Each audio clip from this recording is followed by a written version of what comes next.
I could actually transform my mindset, and by being completely open and sharing my story and being confident about my experiences rather than being a coward about my experiences, I could be given the gift of life meaning and the gift of healing others and helping other people. And how powerful and incredible is that?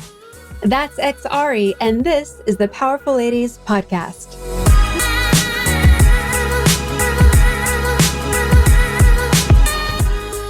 Hey guys, I'm your host, Kara Duffy.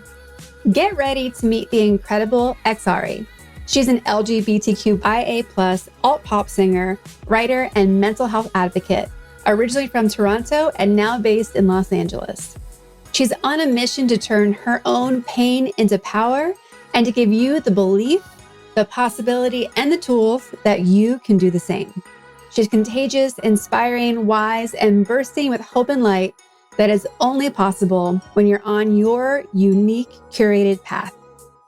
Enjoy this episode, and I can't wait to hear what part of this conversation made the most impact for you. Before we jump into this episode, I want to remind you to ask yourself, where are you choosing good enough when you know there's an opportunity to choose extraordinary? I invite you to come to one of my workshops, join my Thrive membership, or book a free introductory coaching session so that you can start listening to yourself as worthy and deserving of the dream life you imagine, and to start taking actions and make a plan to make it all happen. What could be possible by stepping into your power? Visit thepowerfulladies.com or karaduffy.com to take action today.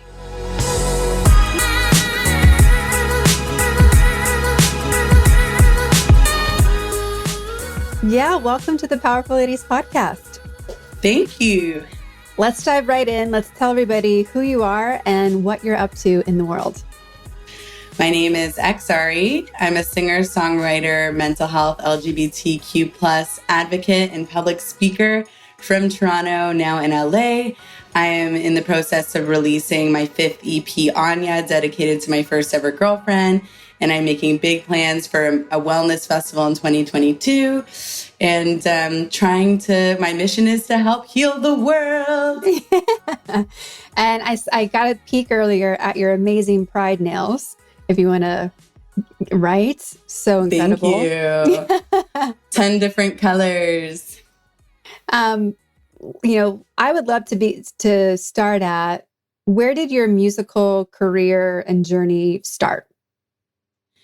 Great question. Very young age. I was 7 years old when I started singing lessons.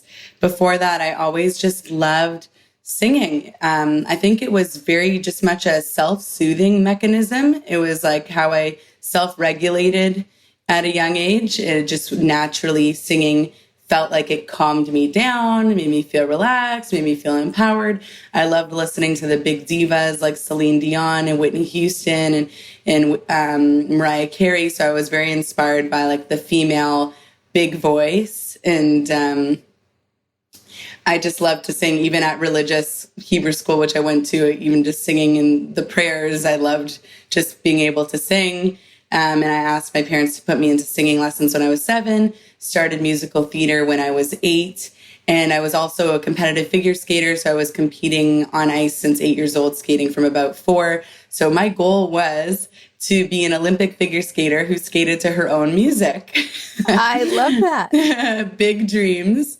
And I've always thought big. And I think that's really a lucky thing. Of course, I've had my insecurities, but I've always just dreamt big and had big goals for myself, and loved the arts, whether it was figure skating, dancing, singing, or just performing. And I was on stages since I was 8 years old, and I was in my first pop band at age 11, recorded my first song at age 10, which was an Elvis Presley cover song. And I was in competitions, and just like, my parents put me out there because they saw how much I really loved singing. And I was so grateful because, I had, I didn't realize at the time, but I had such a tumultuous and difficult upbringing with my family. I was very lucky to have the arts to lean into. And as much as there was dysfunction in the family, there was simultaneously such support for the arts and self-expression. So I got kind of two different sides of a family, where one side was very difficult and emotionally destructive. On the other side, they were always telling me to be creative and artistic. So I'm lucky in that way. And that was a blessing in my childhood to be given that opportunity. And then I was in pop bands from that age 11 all the way till about 16. And we started getting some success in Canada, and we toured parts of the US and all of Canada. We signed with CAA. We ended up disbanding, and I saw like a lot of the terrible and dirtiness in the music industry. You know, like I was only 15 years old and I was doing ecstasy and drinking all the time. I got this tattoo when I was 15 in Hawaii on tour. And I just I thought it was cool to a certain extent, but I also knew it was not right and wasn't like the healthiest of industries. And I felt like I was going down kind of a difficult road. So I decided to step away a bit and focus on being a normal teenager and going to university and not missing school anymore my whole life I was missing school for skating or music. And eventually got to the point where I was like, okay, I just want to go to school, study psychology, become a psychologist, sports psychologist or a clinical psychologist. And so I went to school for psychology and actively avoided music. But then I ended up in the music building all the time. People thought I was a music student because I was taking jazz vocal and in the R&B ensemble. And then I formed a band in university, started playing the Toronto band circuit around places downtown some of them are now closed, like the Alma Combo, but some really notorious places. And we were kind of like in this pop rock, funk pop band. And then I was doing a jazz kind of Motown R&B thing under my own name. And then I got into the cover circuit and was playing like every weekend at bars and Shangri-La Hotel and residencies. And I kind of plateaued in Toronto for like what a cover band could accomplish, aside from becoming like a wedding band, which wasn't my dreams come true. And so I moved out to LA, and since 2015, I started coming out in 2014, and I've really, since 2015, really stepped up my writing craft through mentorship and opportunities to really get in the room and learn about writing. Before it was just singing and writing, but never quite knowing how to be authentically an artist and know how to really communicate a story with training. So I really underwent a lot of like learning and craft about songwriting and like getting in as many rooms as possible. So from 2015 to 2021, I've been really honing in on my songwriting craft and found my message of pain into power through music and my mental health challenges, which have led me to advocating about mental health and using my music as a vehicle for advocacy, combining the arts and advocacy as one, and really with this journey and purpose in life to help uplift others through being vulnerable and transparent and providing resources for recovery. Yeah. No, I think that's incredible. And I love the idea of you being in the Olympics to your own music. Just being like, nope, we're going to combine it all and it's going to be perfect. And it makes me think of Lizzo and like her violin. So now I'm hoping one day to see you on stage, like in skates. Like, how do we make it all happen? Yeah. So I'm working at the same time that I'm putting out my 5th EP. I've been simultaneously writing my 6th EP, which is such a fun concept. It's called Arctica, the Destroyer of Worlds. Ooh. And I'm embodying Akashic record, which means a past lifetime from 100,000 years ago, where I was a pink-skinned alien named Arctica with unbridled superpowers and accidentally blew up my home planet and became banished and known as the Destroyer of Worlds, and then sent to Earth as a human under the alias XARI to help heal the world to make up for my sins. That is such a great background to an album. Yeah, it's so fun, right? So I see like comic books and ideas in the future, but why I bring this up is because the planet that I lived on, we've decided to make it an ice planet so I can do a figure skating green screen music video and combine aliens with figure skating and music and storytelling and mental health. Well, I'm very excited for that because there's so many exciting things happening all at once. Whenever we can combo things, I am a yes. Which leads me, we had the pleasure of having a chat before you came on as a guest. And I was so moved at your, confidence in your mental health journey and how it's now leading you to not just, you're beyond let me help myself, you're now really into let me help everyone else too. What has that mental health journey been like for you? And how has it led to the shifts and the left and the rights that you've made on your path so far? Well, thank you. It's actually a blessing to be able to be high functional and healthy today to have this conversation. Mental health is a journey. I definitely try not to advocate for a cure, but more so for proactive care and maintenance and self-care and just a self-awareness and radical acceptance.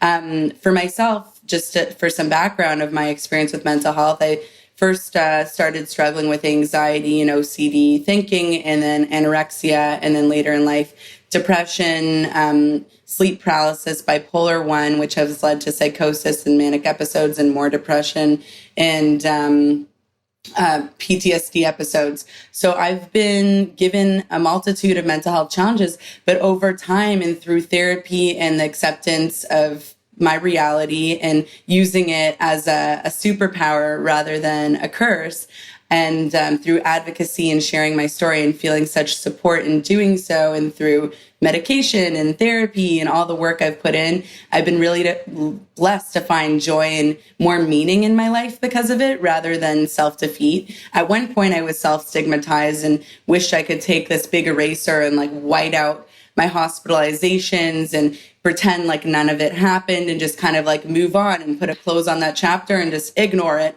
But I realized the more I tried to repress, the more I felt depressed. And that using a DBT technique, which is dialectical behavioral therapy, is DBT.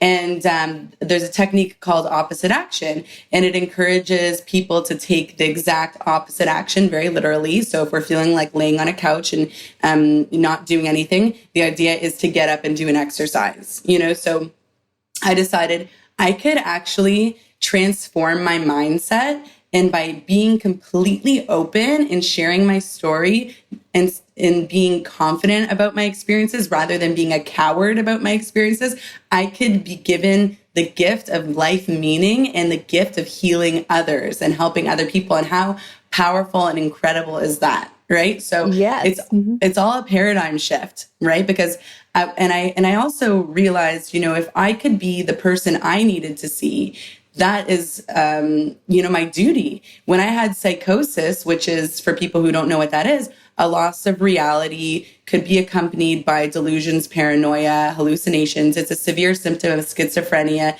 and bipolar, or it could be drug-induced. And it's really a loss of reality. And at that time, I lost sense of my identity. I didn't know if I was born a man or a woman or what I was exactly. My whole sense of self was shattered, and I had to, once I was recovering, build back up a sense of who I was, which is like some kind of psychological amnesia, and I figured if I could survive that, and I felt like I couldn't survive that. At one point, I didn't believe I could survive that. And if I could go through that now 3 times and bounce back, and then so can other people. And what I was craving was seeing someone like me, or just anybody, saying, hey, I went through psychosis. I was hospitalized.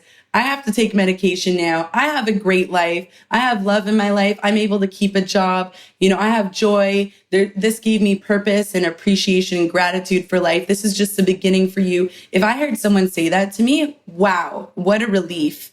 I would have felt just so much more at ease, knowing that could be available for me too. Just the hope. Yeah. Could have been there, and it wasn't. So I want that for other people by being who I am and doing what I'm doing. Yeah. And I was so moved by, when we had that initial conversation of how you listed out the challenges that you've had in mental health, and you said it the same way that people talk about, like, oh yeah, I've broken an arm and I've had to do this. And it was no different than talking about a physical challenge or illness or anything else that you've had to physically overcome. And it was so refreshing, because until very recently, we haven't thought about the whole body in the same way of, oh, you're hospitalized for chickenpox. Well, I was hospitalized for this. And look, no matter what it is, like, the whole life is still in front of us. Everything is still available.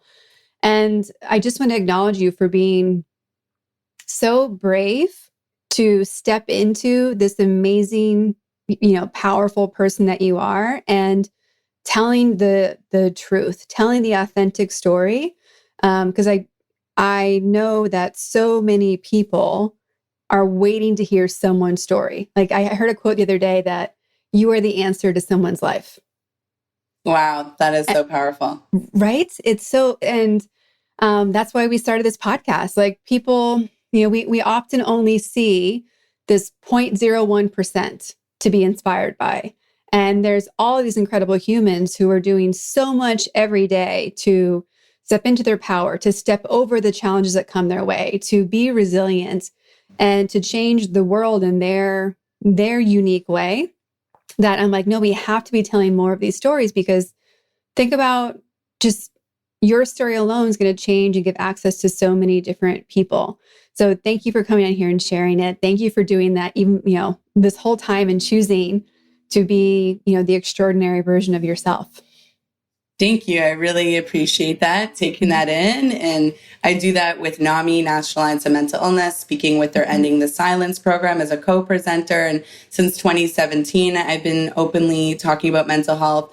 And it's just so great to see the shift in the environment. The one good thing that potentially came out of COVID is an emphasis on the importance of mental health and this integration that mental health is physical health.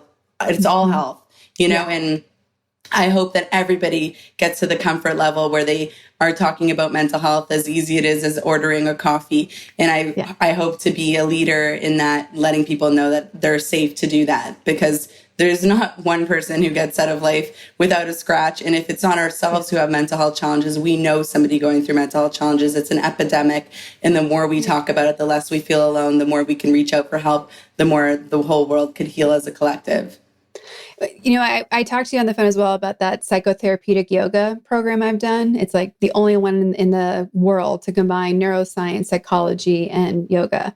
And one of my favorite takeaways from that program is that there's an opportunity to almost start shifting from calling it mental health to brain health, because it does move it into this physical space. And everyone needs brain health, like everybody. And we, even if someone hasn't been diagnosed with something from a psychologist or a psychotherapist, like we all have something. Like it's really the spectrum of, stress to anxiety to insomnia. There's so many everyday things that we really should acknowledge at a higher level, because they could be leading symptoms, or they could be giving us clues that something else is going on that we don't know of.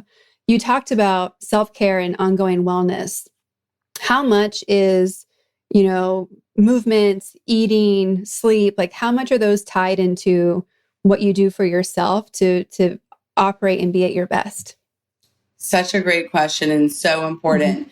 Because it's one thing to be open and share about ourselves. It's another to share information that we can actually use and incorporate into our life. So I like to call eating, drinking water, sleeping, and exercise basic self-care. And that's like a great place to start, and is actually the most mandatory type of self-care. So drinking 8 to 10 glasses of water a day, limiting caffeine intake, for example, if you are running high on anxiety, stopping drinking caffeine at a certain hour, like before 12 o'clock, having a bedtime routine. If there's struggle with insomnia or other kind of sleep disorders, that can involve like turning your phone off or on airplane mode 2 hours before bed, taking a bath, listening to a relaxing podcast, doing some stretching, nighttime yoga, journaling, anything with low lighting, without being attached to screens, and like a wind down. That's something really healthy if we're struggling with sleep. I have tons of self-care tips, including sleep hygiene, on my website, XARIofficial.com, if you're looking for more self-care tips. And then eating a balanced diet. So making sure that we're getting adequate amount of nutrition and vitamins. And if we're incapable of getting that for various reasons, taking supplements and vitamins to, support our healthy diet. So there's lots of different kinds of foods for mental health conditions, depending on what it is. When going through like depression, it's comforting and heavier foods can sometimes be nourishing, or if we're feeling ungrounded, earthly, like grounded root foods can like help bring us down to earth and connect us. So food that we eat, like just eating 3 meals a day or eating 4 times a day, smaller meals and having snacks, just like taking care of ourselves and then getting a window of 7 to 9 hours of sleep, depending on your own needs, and making sure nothing gets in the way of that sleep is something that's imperative for me. Like I cannot risk not sleeping. That is one of my triggers for flaring up a mental health condition, is not sleeping. So I have to really prioritize my basic needs more so than sometimes an average person who doesn't have mental health conditions.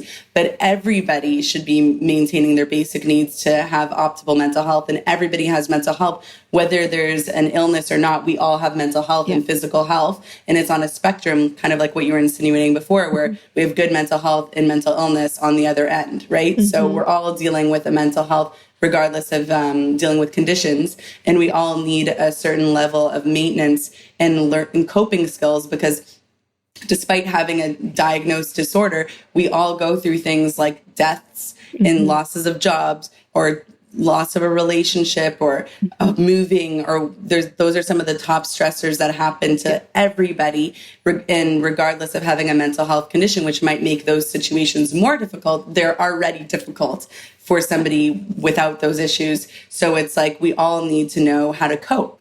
And I think that at least our generation wasn't taught the importance of self-regulation and coping skills. Later in life, all of a sudden, at least for my own, I was like, oh, I have to learn all these skills that no one taught me, that I probably should have been taught, but no one valued them as much as now. So now I'll teach myself as an adult to break this generational history of, in my lifetime, in my family, trauma and abuse and not supporting proper mental health awareness. I'm breaking that chain, and so when I have a family moving forward, it will be part of my duty as to how do I support my child's emotions and teach them how to self-regulate with what I've had to learn as an adult.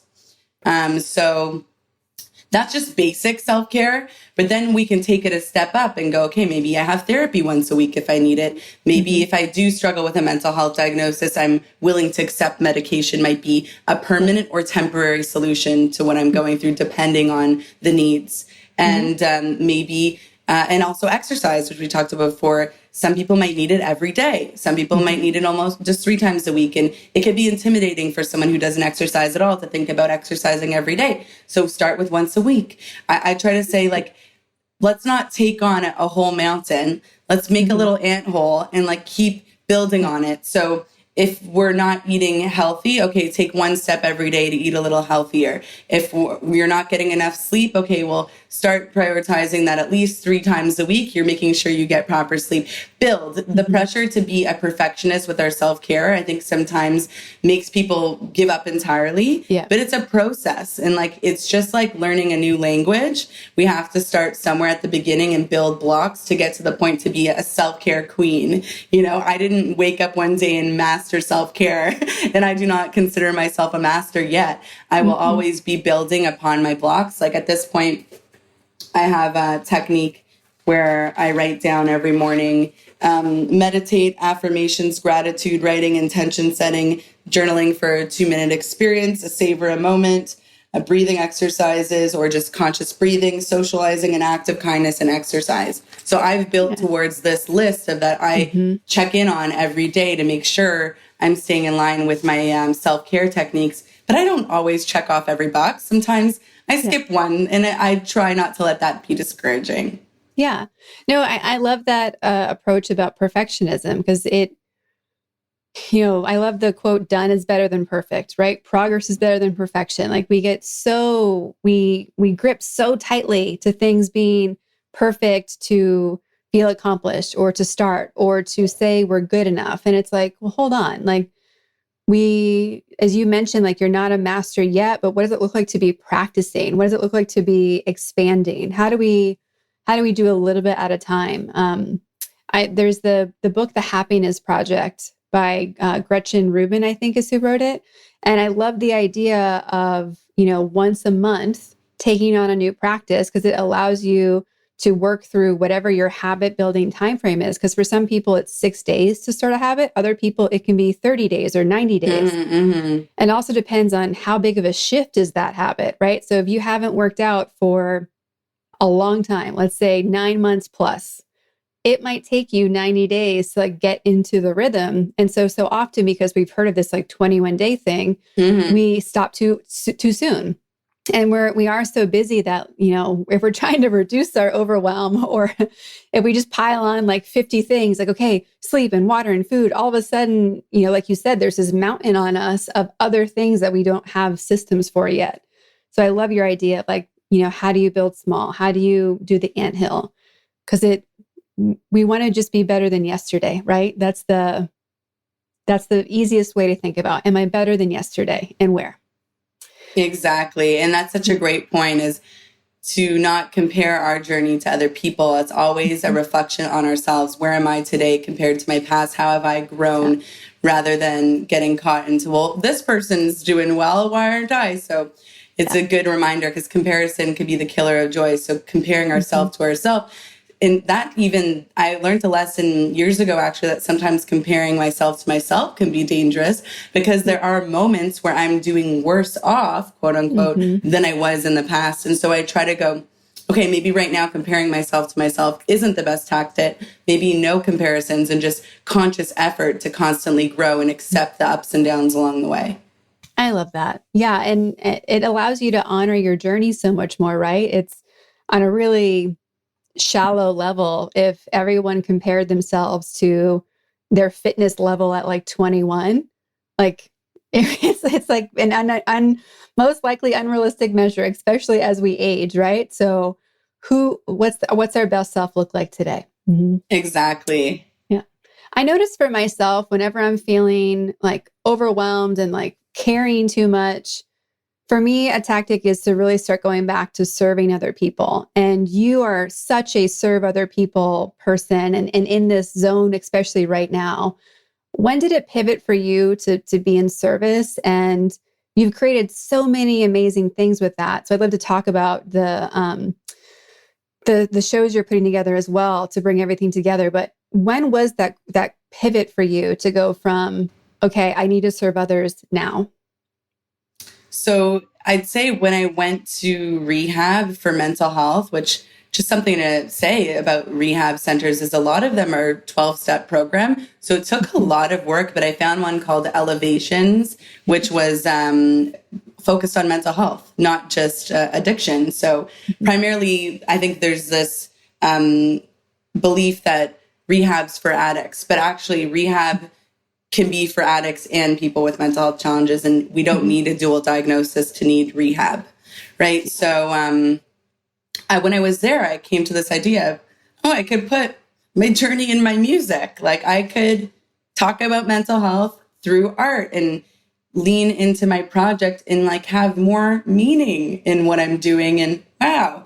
And I wasn't where I'm at today. Like, for example, where I'm at today is my last experience with severe mental health breakdown was January, February, March. I had a bipolar manic episode for the first time away from family, and for the first time on medication, where I was able to, increase steadily with the help of a psychiatrist and actually avoid severe psychosis and hospitalization. So to me, that is growth and progress to break such kind of patterns in my life, and success, right? And that took years to get there. And I recognize that at some point I might have another manic episode. I'm not trying to, like I said, cure. I'm trying to grow and cope well. So when I realized I could put it in my music and be vulnerable, I wasn't at the point where I am today, where I had learned how to break patterns or master, quote unquote, the self-care skills that I have now. But I said, it doesn't hurt to share and heal at the same time. So I was sharing and healing. And I was like, I'm not some guru who's mastered and figured out how to live 100% with mental health yet, but I'm on my journey. And if I could be transparent with other people and they see me healing at the same time as I'm sharing, like, what an interesting process. And the more I shared, the more it supported my healing journey, because I felt less alone, because other people would say, wow, me too. Or I didn't know anyone who had psychosis. Thanks for sharing it. I thought I was the only person. And I was like, wow, okay, like this is great. This could be something. This is my purpose, And so that's when I actively decided. And then this year, I woke up on April 1st and I was like, it's a month away from Mental Health Month. Really want to do something important. I just first thought maybe I'll do some Instagram lives, some whatever. And then I developed Mental Health Month with XARI, a free online 30-day wellness festival with self-care tips and workshops and spiritual sessions and talks by organizations. And I got a ton of support, and I was just so amazed because I thought, wow, what a reflection of true alignment when something is in a higher purpose and done for a mission to help humanity aside from my own selfish needs, but to go beyond myself. Wow, what a response, right? And so I was really motivated when Verizon Media invited their staff and Warner Music Group invited their staff, and now they've invited me to be a public speaker.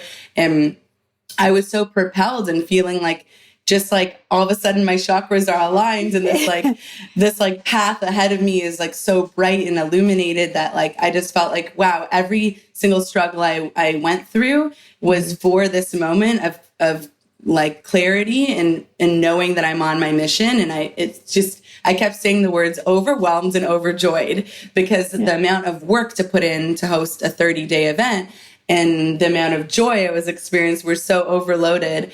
I was overjoyed and overwhelmed and really excited by the whole process because, like I said, I've been advocating for mental health since 2017, but I never ran a festival and stepped into this leadership role. And through that initiative, I decided to create Wisdomania Fest, which is in May 2022. And I'm so stoked. The idea is enter with an open heart, leave with newfound wisdom. We're in talks with La Brea Tar Pits about using that as a location. I've been having such fantastic meetings. My girlfriend Anya helped create a great deck, and I have a fantastic event architect and co-founder, Samira. And we've just together been like this unified force of positive energy and mission to uplift and heal others, that so many people want to participate. The 4 elements are mental health advocates doing live performances, music for mental health, films on mental health, self-care sessions and creative workshops. And one thing that's going to be very unique is I'm going to teach songwriting, and then we're going to group write a theme song for the weekend, which I will later record and put on Spotify as like everyone in the room is a co-writer, no matter how beginner or advanced, no matter how much they contributed or how little, everyone's going to be included as a songwriter.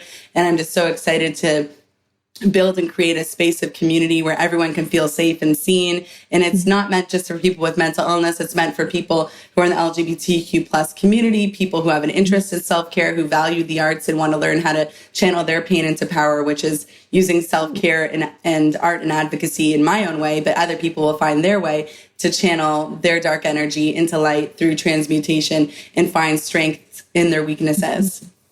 It's just such an exciting festival because, sometimes people make festivals and they're like, okay, it's just about music or it's just over here. And there's other festivals like a lightning in a bottle where they have, some talks on spirituality and music and some crafting. But like, I love that you are layering on these big purpose-driven things because I like what has always struck me when I've gone to festivals in the past is, cool, we had a great weekend, some things opened up, but now what?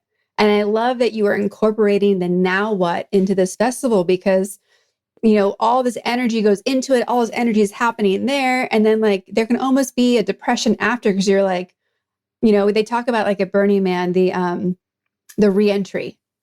And I love that you're building things in where like, you're going to get things to leave with that you will not, you cannot go back from where you were by going through this festival. And to me, that's taking what's always been available through music and through large gatherings and finally adding like the 10th step. Like everyone else has been like, we're there. Oh, it could have been so much more. And I love that you're adding this so much more to it. I also love because music is so often used in different, in therapy and access and opening up for anything, right? PTSD, what emotion access. There's so many mental health, brain health things that music and sound can do. So bringing those together just sounds like, of course, like why hasn't this been happening already? It definitely. And it's been a beautiful challenge because there are lots of music festivals and there are lots of festivals that tie in mental health in music. So it's been exciting to find a way to put my own spin and energy in it. And I really, truly believe there's no one like ourselves. We're all human, but we all have a unique story and we all have something powerful to share. And I'm really excited because my goal is by 2025 to be the Coachella of wellness. And I'm starting smaller and understand that it has to build. And I am lucky to have the drive and perseverance to reach for my goals and my health so I can stay high functional. So every day I can work towards making a difference. Well, and I also hear an example of like build what you want and what would serve you. And it'll just serve so many other people too, right? Like it's fun when you're building like, oh, it would be incredible if, right? And you just get to step into that and keep adding things to it. Being a member of the LGBTQ plus community, how has stepping into that space in your life journey shifted your self-care, your mental health, and even your, like, how did it turn your light up brighter than it was before? Wow. I like to say that I've had these little Hansel and Gretel gay crumbs my whole life, but I just was like missing them. Because when I became, because I don't feel like I came out because I wasn't hiding anything. I just, I'll get to that, but I just became, and so many friends were like, I knew it. And my psychic friend, Elizabeth April, who is a fantastic medium and amazing source of information, all things spirituality and aliens. And she's been telling me for years, you're gay. And I'm like, no. And not that I had anything wrong with the idea of being gay. I just didn't know that I was queer. So I was always like, no, I'm not. I love gay people. I'm just not gay. I'm an ally. And then she laughed at me. She's like, I told you so. But you couldn't listen to your psychic friend. But it was interesting. It was a very spiritual awakening for me because I was doing Reiki on myself. I do Reiki on others. And it was the first time I did Reiki on myself. And I had my hands on my heart chakra. I was listening in to my spirit guides and just tuning in and meditating on this Reiki. And I got this download of information, which the specific words were, you are not ready for true love until you go through a certain experience. And then I asked, what is this experience? Was not permitted that information. And when I do Reiki, that's my capacity of tapping into source and getting downloads. And so I was like, okay, well, I guess I'm going to have to figure out that part myself. And then I had this insight aha moment where I was like, oh my gosh, all these signs are now directing me to the experience I need to go through is dating women. And so I just, as somebody who really trusts connecting with our inner voice and the messages given by our spirit guides, I just went with it. I was like, I'm scared.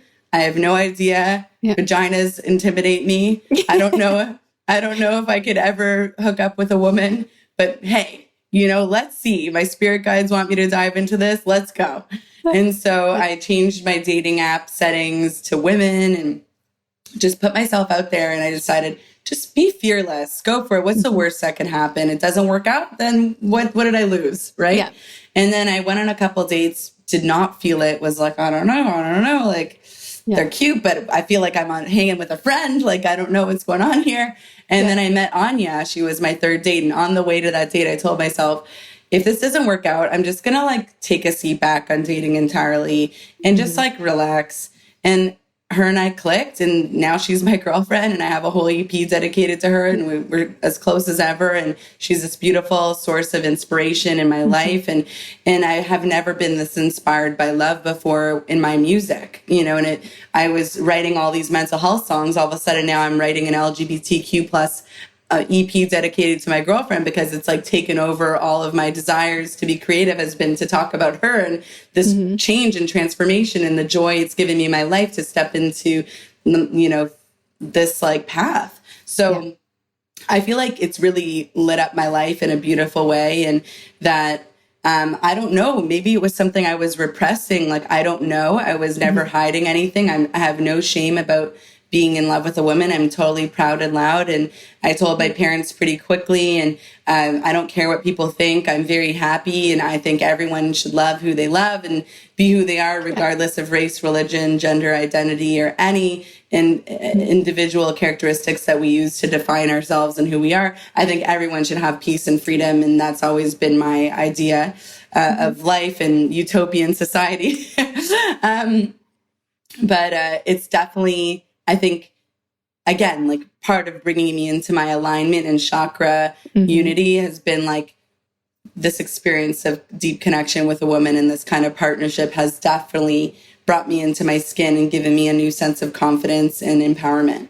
Well, and it speaks to activating like soul love, right? Like it, you mentioned like it doesn't matter who it is or what they look like all the things, right? That we could put into a demographic chart, but it's like who, as the words you use, like who unlocks something in you. And it's, we put so much pressure on classifying things, and we also put so much pressure on relationships and finding that person, like who's your penguin. And it's like, well, like, hold on, like, let's really look at like, are we, to your point, like there's so many times people in relationships and they're getting intuitive messages that these are like good relationships or bad. Like we get what one book calls yellow flags, not red flags, yellow flags. And you're like, we get all these yellow flags, and sometimes they're like, lean in more. Sometimes they're like, hold on. And we are so shitty about listening to these yellow flags, whether it's about a relationship or work or what we should be doing next in our life and what we need. And that freedom and liberation that you are so excited to have right now, to me, is like, there's no yellow flags. It's just like green, go. Exactly. And every relationship takes work. I love Anya to bits, but we've had some challenges, and I think we're really great at navigating through them. And I think every partnership has ups and downs. It's just being motivated to do the work and understanding and clear communication and having compassion throughout that process. But it's definitely been life-changing meeting her and going through this. It's like spilled out into my energy, into my artistic expression, and like, wow, I just couldn't be more in gratitude for that. I love it. And to add to your point, sorry to interrupt you. No. Yes, I think it's something I've been saying for years is but I'll stick with me. I have spent too much time denying what I already know. Right. So just having the trust in the universe, which is something I tell myself every day in the mirror, to trust the universe, is given me the confidence that every little inner voice has a purpose. So the old me who used to question, is this feeling appropriate for this situation? That's gone. If I feel something, it's there for a reason. If I hear something, it's there to be listened to. And there's no arguing with that. And the longer I spend time denying my truths, the less I'm living in alignment, the less I'm getting full fulfillment and joy out of my life. So it should be motivating. The more I listen, the more things work out. So why won't I continue? Right? Yes. Yeah. It's like, there's so many times when you ask someone, like, what's bothering you? And they say, I don't know. And I'm always like, that's not true. Like, just stop. There's a book I'm reading right now in my, Manifesting Girls book club. And it's pause, breathe, and I'm going to miss the final one. Pause, breathe, and choose. And instead of like, we get so nervous to like really look at the answer. Like, we already know the answer. We just aren't like every other part of our body, our stomach, like the goosebumps, everything else knows the answer. And our brain is like, I know the answer, but I don't like it. So I'm going to pretend I don't know. It's like, exactly. Why? Yes.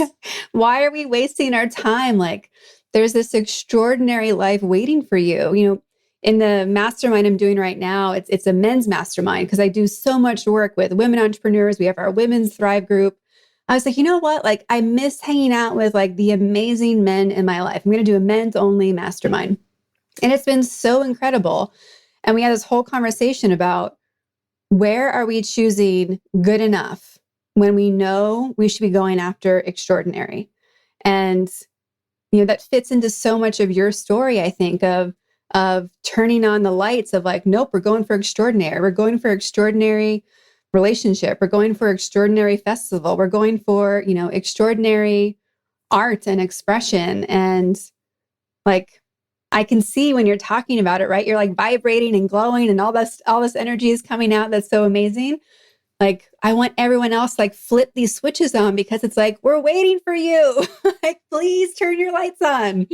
Yes. And I think that just goes to say, I think in our lifetime, a lot of people are working on raising their consciousness and vibration, but we're all on different paths, whether it's been on the amount of lifetimes we've experienced or the amount of lessons we've experienced in this lifetime and the ability to unlock those lessons to get to our highest purpose. And, really, I like to see life somewhat as a video game. I'm not a gamer, but in regards to like, we're with this big basket and our job is to collect lessons. And then once our basket is like full of these lessons, we can like trade it in to be like elevated to the next plane of existence. And within this lifetime of our human, 100 years, let's say, that we get to be here, God willing, that we are actually lifting our vibrations in this being of this lifetime. And then depending on how many lessons we curated in this lifetime, where do we get to go in our next lifetime? So it's like the whole purpose of life is to learn. And I try to practice patience with other people who are not, and I try to say this with the least condescension possible, but with other people who are not at that experience yet of understanding the conversion of lesson gathering into higher frequencies. And just because I have high emotional intelligence and value spiritual growth does not mean everyone else does, right? And so just different energies, and the more we are in our own energy and higher vibrations, the more we attract our community who's in that vibration, the more we can vibrate together and rise collectively. But it can be sometimes frustrating when other people are at a different place in their journey, which is totally respectful, just different, and it could be like, well, how do you not get this concept? Well, maybe they haven't meditated or reflected on that concept or gone to the amount of therapy that I have to get to that point. And that is acceptable and okay, And so I try to like have compassion for the different levels of capacity for awareness. Patience is not my virtue. I practice it every day. I've gotten so much better as I've aged and matured. But that's something I have to come back to, especially in coach mode, right? Because my approach can be so forward moving that I'm like, all right, who's in the bus? Let's go. And we end up leaving people off the bus because I didn't think about like, well, hold on. Like I might be speaking a language that isn't even translatable based on where people are. So really looking at like, where's, who can I be to be more accessible and more open for, as you mentioned, like people at different levels to have access. And that's actually really fun to work with clients on because it ties into your value ladder and what you can offer people from price points or access to you or any of the things, right? Like if our goal is to move people from point A to point B with whatever our gifts are, like, cool. Like, do we need a step ladder? Do we need like smaller steps? Like, are we building this for a person with short legs or long legs? Like, there's so many things that we get to consider, which are quite cool. And giving that access, because so often it's the first step people take that's the scariest, the strangest, and the first step of like having to let go of a big fear, right? Because so much of people not living into their light, not living into freedom or liberation is all fear-based. Big fear, small fear, just like there's big trauma, little trauma. Like we all have a whole bag of fear rocks that we like to carry around and either throw at other people or wear ourselves down. Well, great metaphor. Yeah, it's so true. I'm not the genius who came up with this. I've heard other people say it. It's always a choice between love and fear, and I try to choose love as much as possible. And sometimes I accidentally choose fear. And then I try to go in and correct and re-navigate back to love, and it's always just a constant effort of self, growth. And having a growth mindset is the best mindset we can have. And, but love and fear, it's such a teeter-totter, right? Where am I right now? And that's, I think, a great place for introspection is like, when I'm struggling with something, where am I right now? Am I sitting in the love path, or am I sitting in the fear path, and why? You know, and why am I choosing fear right now? And what could I do to turn the steering wheel towards love? Yeah, 100%. Which I think leads right into a question we ask everybody on the podcast, which is, where do you put yourself on the Powerful Lady scale? We measure it 0 being average everyday human and 10 being the most powerful lady you can imagine. Where would you put yourself on average, and where do you put yourself on your best days? I'm like thinking in my head, don't be delusional. I guess that's fear talking. I'd say on an average day, maybe like a 5 or 6. And then on some days I feel like a 9 or a 10. I definitely am a very confident person. And when I'm feeling it, I feel myself and I let myself shine, and I allow myself to feel great. You know, but there are some days where I'm like, I feel self-defeated, or why me? Why? You know, and I have those odd off days. And I really think there's like, my future to me looks like there's like a curtain, you know, and the curtain's like peeked open, and I'm seeing this light, and like, if I open it all at once, I might go blind, you know, but I love that. But like, it's opening, and slowly the curtains are being open. And like, I just know that like I'm being called to my highest purpose, and that I'm on the journey, and I love the journey I'm on. And I don't want to rush to the destination. I want to see it slowly unfold.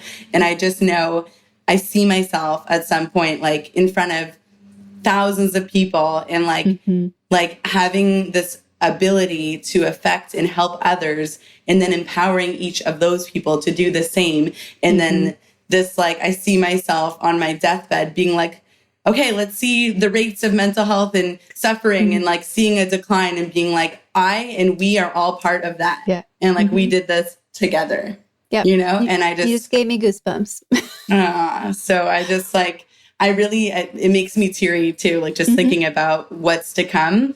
And I always go back to gratitude of like, wow, I'm so lucky to be high functioning and capable, so I can continue going for my goals. And I recognize I'll have ups and downs, but I know that something big there is out for me, and I'm already tapping into it.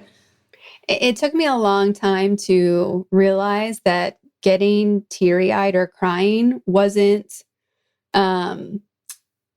bad, but it was actually a sign that like, this is like real. It's a big thing. It's a significant thing.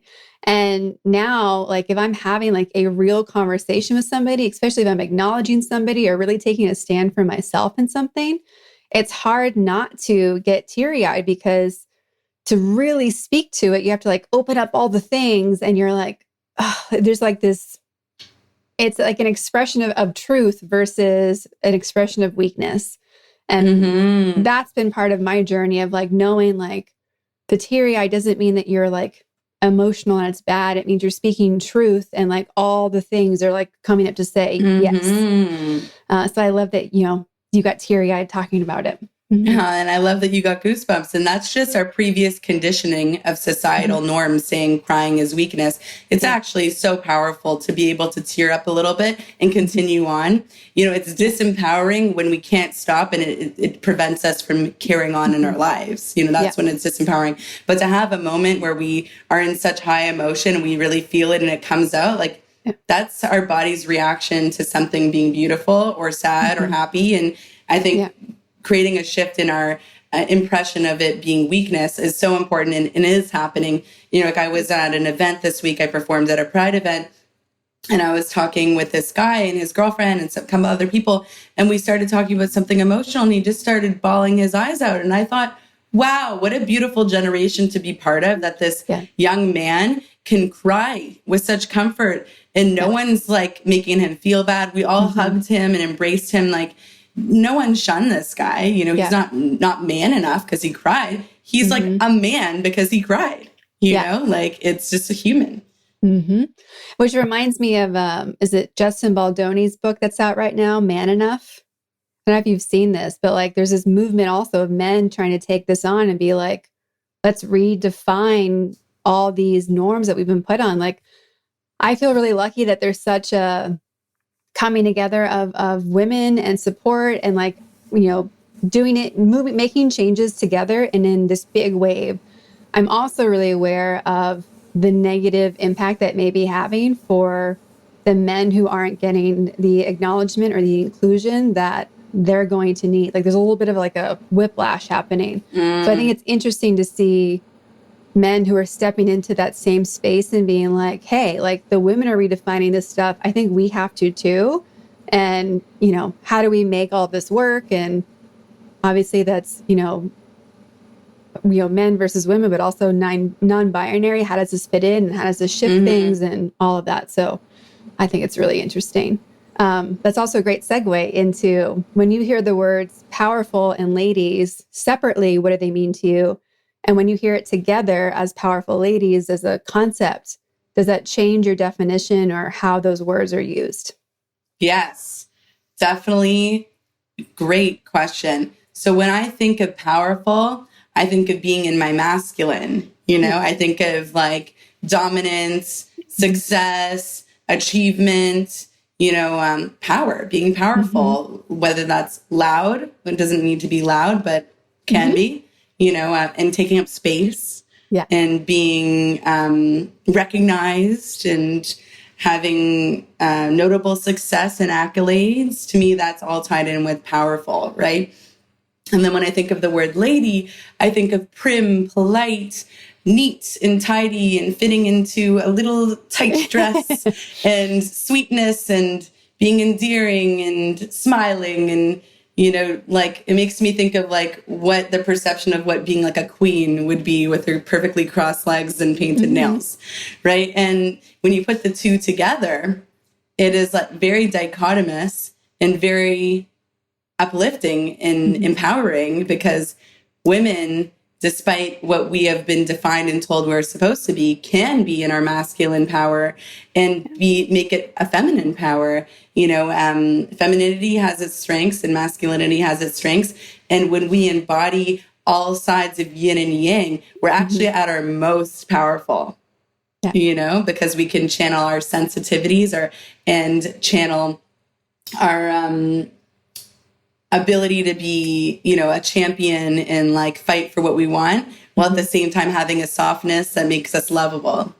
Right. So I think that I embody as a person. I've sometimes wondered if I'm non-binary, and I feel gender is a spectrum. And if I have to box it in something, I'd be a demi-female, because yes, I'm a woman and I was born a woman and I identify as a woman, but I also identify as having strong masculine qualities. And I love that about myself. So there were times where I was a tomboy and I used to always have short hair, and according to some people, I didn't dress feminine enough. And, but I've always loved that. Like I've found joy in that. And it was never because I'm trying to be a man. I was just being myself, so I think we're on a spectrum, and that the future, my friend Elizabeth April has said to me, and I so agree with, the future is fluid, and powerful ladies is such a powerful term. So thank you for coining that for your podcast and creating a space for like-minded women to uplift each other on their journeys.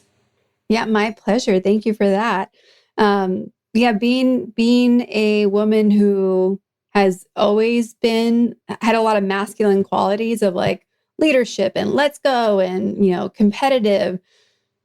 It's interesting to me to I never doubted that, like, nope, I'm a girl. It's just what girls are. Girls are all different. Like there's this whole range of what it means to be feminine, and even like tone of voice and loudness and talking, like all the things. Right. And I'm really curious to see, there's so much in the world, right? That's a pendulum swing, and we keep adding letters, right, to the what's included in gender fluidity, or what's included in the queer community. And I'm curious, like, what's the tipping point when we're like, oh, we're just individuals? Like, yes, such a good point. Who we are. Such a good point. The pendulum swing, I'm just going to touch on that quickly. I love this metaphor. I forget where I read it or what podcast it was, but somebody said that life is like a pendulum, and in one way you swing, the capacity to swing just as far the other side exists. So where that gave me inspiration is if I could lose my mind in a sense of psychosis so deep and lose sense of reality, then my swing back is the capacity to reach the highest levels of enlightenment, right? If I could be so dissociated, I could be so in connection, right? So it just goes to show when we're in our darkest moments that this is actually carving a depth that could be mirrored in the opposite. And so the deepest, darkest moments breed the most bright light moments, right? So it's something to hang on to for hope. And then interesting that you said this about the LGBTQIA+. I think there's even a 2 in there somewhere for some of them, which means two-spirited, which I identify as. I was wondering the other day, where's the P for pansexual? Because isn't pansexual the ultimate fluidity? I would say I'm a pansexual, although I've never dated somebody transgender or non-binary. I wouldn't say no to it if I was single. So does that make me pansexual? And how come we don't have a P in there? Right? So, at what point do we have the whole alphabet and just instead of having those defining qualities, just our defining terms, I should say, at one point we just say, I'm a human and I love humans. And I just think, I don't know when that will happen, but I hope someday it does. Well, and looking at it from a cultural anthropological perspective, it makes a lot of sense, right? Like people who didn't have a box before want a box.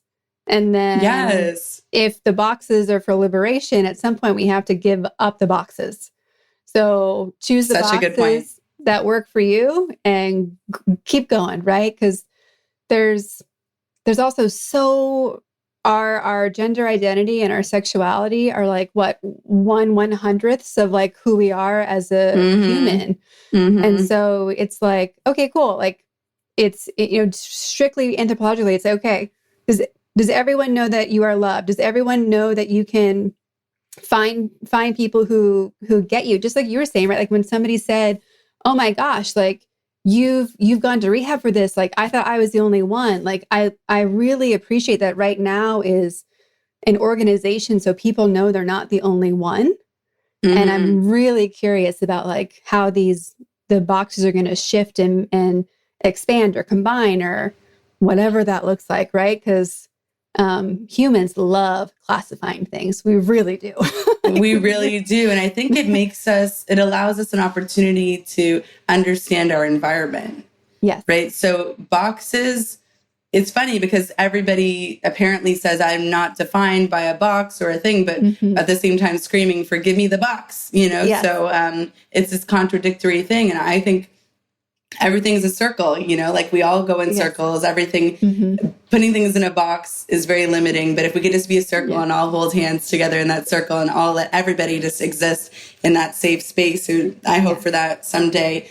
But just so fascinating thinking about all of this and wanting that it's such a sliver of our identities. And it really is. And one thing to be said about identity, one thing I read not that long ago, James Clear, Atomic Habits, was so powerful. This section that really connected to me, with me about identity and how forming new habits can be limited by an over-attachment to identity. And then I realized the same thing, that if I was so attached to my straight, quote unquote, identity, I would have missed this amazing opportunity for true love. But because I was willing to be fluid and ambiguous with my identity in that space of unknowing, I was granted this gift, right? So it just goes to show. And the same thing when I had my mental health crises where I lost my sense of identity, it really forced me to be less attached to who I thought and believed I was, and less married to the idea of building up an exact formation of what boxes I fit into, and just being more aware. And also I've been able to play, because of losing my sense of identity, been able to play with that in my music. I created an EP where I developed an alter ego as a drag king character, which as my artist name's X.Ari, I made his name Ira X. And I did drag king and I gave him his own tone of his voice and we did duets together. And that was to me how I could empower my experience of I felt like I was a man when I was in the hospital. I thought I was born a man and that one of my delusions was that my parents cut off my penis and reassigned my identity. And I had this delusion that I must have been born a man and turned into a woman and that my parents had been hiding it from me. That was all a delusion. That wasn't reality, but it was something I was creating in my reality at the time. I think because there was masculine parts of me that I felt were like taken away from me that I wasn't allowed to have. And then when I went through that experience, I thought, well, I could turn this into art. I'm going to make a drag king and be in my mat and be a man. If I want to dress up as a man and be a man, I'm going to do that and empower myself by taking a delusion and creating it into art.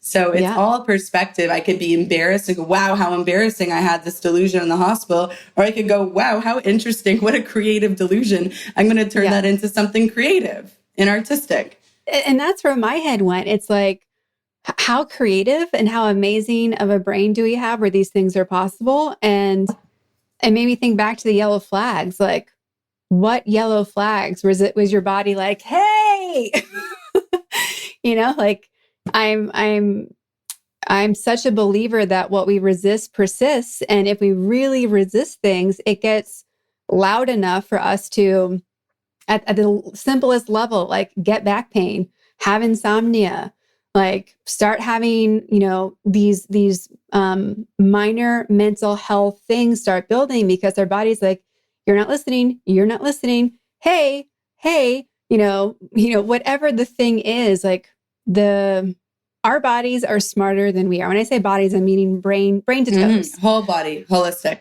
Yeah. And we get signs every day and we don't listen. And when we keep not listening, we're going to kick our own ass. We just do. And if we're not doing it ourselves, like the universe will step in and be like, oh, really? You don't want to listen? Watch. And you're like, right? So even in these things that we might put into the box of bad, right? When we first classify them, how do we move them from something bad that happened to us, whether it's a breakup or a car accident or whatever, move it into this was a lesson. And then how do we move it into this was love? And it was love from the universe, because just like parental love, like sometimes it shows up in lesson form. But if we don't get the lesson, it stays in the other spaces. So like we really have to look into it. There's so much. And I had said this to you in our a little like pre-chat of when you go through things that challenge the core of who you are and make you question a lot of things, or traumatic experiences that we all go through, some of them in life, they always give you access to speak to other people who have been there. Like, I can't speak to things the way that you can, just like you couldn't speak to some of the things that I could. And as if nothing else, that's always in the lesson space. Like if you've lost a child, or you've had this horrendous divorce, or, you've gone through the depths of drug addiction and back, like you can now speak to those people in a people like you in a language that they wouldn't understand. You get to be that guide you mentioned before. And as you said, like it really can be a blessing or a gift to be like, thank you for giving me that visibility. Thank you for giving me that understanding. Because just like the patience conversation earlier, it's when we don't know what they're going through, we can't even begin to talk to people.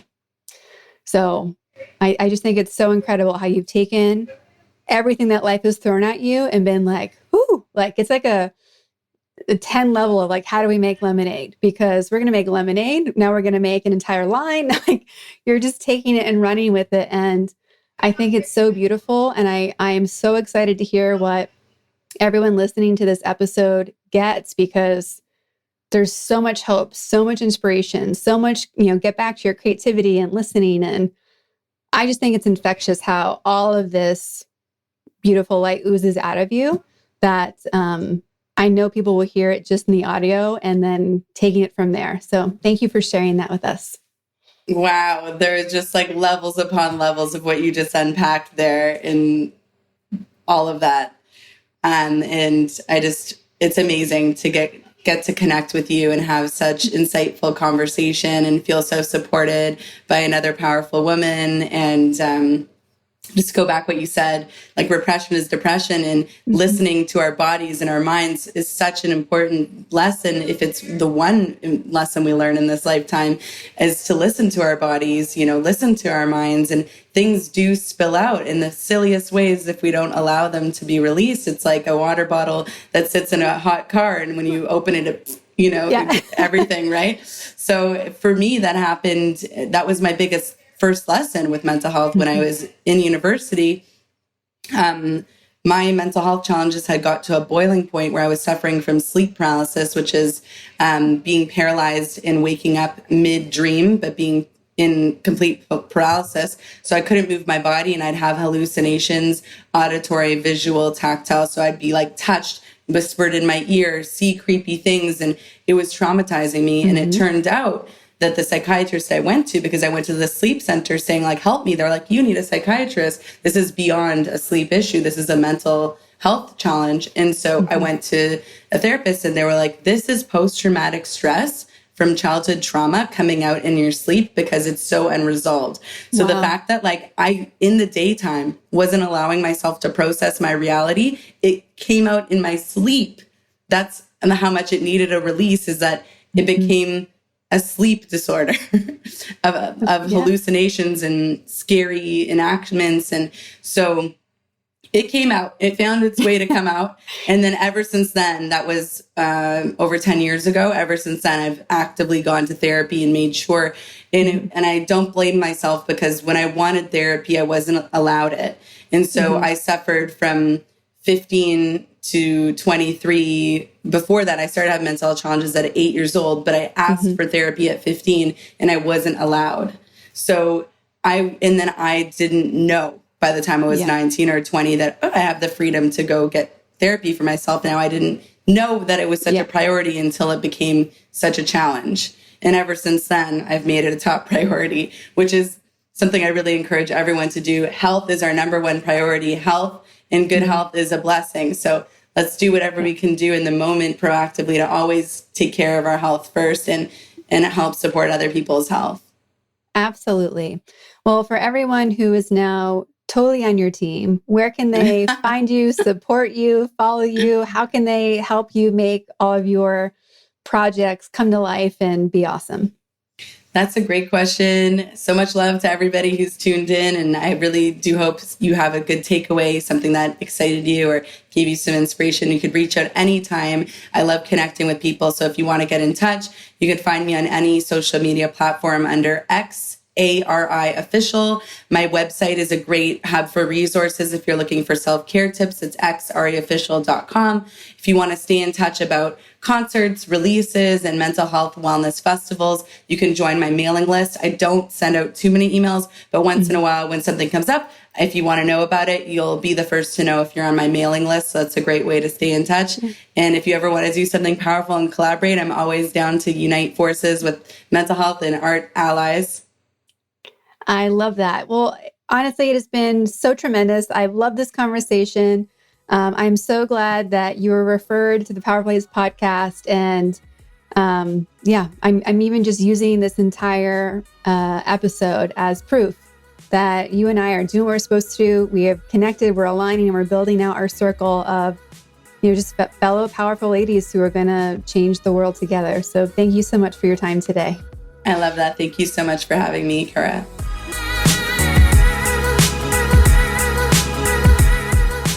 Thank you for listening to today's episode. All the links to connect with XARI are in our show notes at thepowerfulladies.com/podcast. There you can also leave any comments or ask questions about this episode. And of course, tell us what you thought. What did you love? What was your aha moment? Want more Powerful Ladies? Come hang out with us on Instagram at Powerful Ladies, where you can also find some free downloads to start being powerful today. Subscribe to this podcast and help us connect with more listeners like you by leaving us a 5-star rating and review. If you're looking to connect directly with me, visit karaduffy.com. I'd also like to thank our composer, producer, and audio engineer, Jordan Duffy. Without her, this wouldn't be possible. You can follow her on Instagram at Jordan K. Duffy. We'll be back next week with a brand new episode. Until then, I hope you're being powerful in your life. Go, be awesome, and up to something you love.